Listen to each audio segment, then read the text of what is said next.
Жастарға қандай бір нақыл айтар едіңіз, ақыл айтар едіңіз?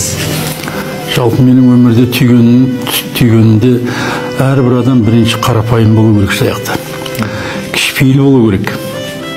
Кішіпейіл болғаннан кішірейіп кетпейсің. Кішіпейіл болған сайын сенің сана сезімің жоғарылайды да сені ел құрметтей бастайды деп ойлаймын. Қайсар адамнан өмір қаймығады. Жасық адамды өмір жаншылап өтеді. Енді адамның ақылы сөзінен тұрады, нұры көзіне тұрады дейді. Адамның аузына келген сөз ақылмен келу керек. Менің ойымда сөйлеу үшін ойлау керек, жұту үшін шайнау керек. Ойланбай сөйлеген сөз адамды опыққа апарады. Ойланып сөйлеу керек.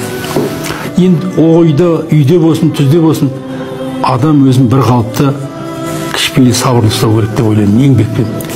Мен мына келе жатқанда кез келген заттың қай жерде жатқанын, оның қалай тұрғанын нақты білемін. Еңбек еткен адамдарды жақсы көремін. Жалпы өмірімде сондай. Әйел өмірдің өзегімен күре тамыры дейді. Әйелің ақылды болсаң, 4 балаң түгел дейді. Немесе әйелің ақылды болса, бүкіл байлықтың тең жартысы дейді. Әйел сұлу бола ма, болмай ма, ол табиғаттан, бірақ ақылды болып парыз екен әйелдер. Сол айтады, бір адамды көргенде несін айтасың деген, бір адамды көргенде жақсы қасиетін айту керек депті. Неге деп сұратты?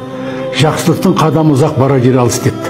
Арамның адымы қысқа, бара жері жоқ депті. Ол адам ондай емес шығар десе айтты. Егер ол адам ондай болмаса, сондай болуға қарыздар депті. Жақсылықтың қадамы ұзақ, бара жері. Жақсылық деген қандай деп сұраса айтты. Жақсылық деген ол ауыр нәрсе депті. Құдықтан суды тартып алғандай депті. Жамандық деген не? Жамандық оп-оңай нәрсе. Шеректегі суды төге салғандай депті.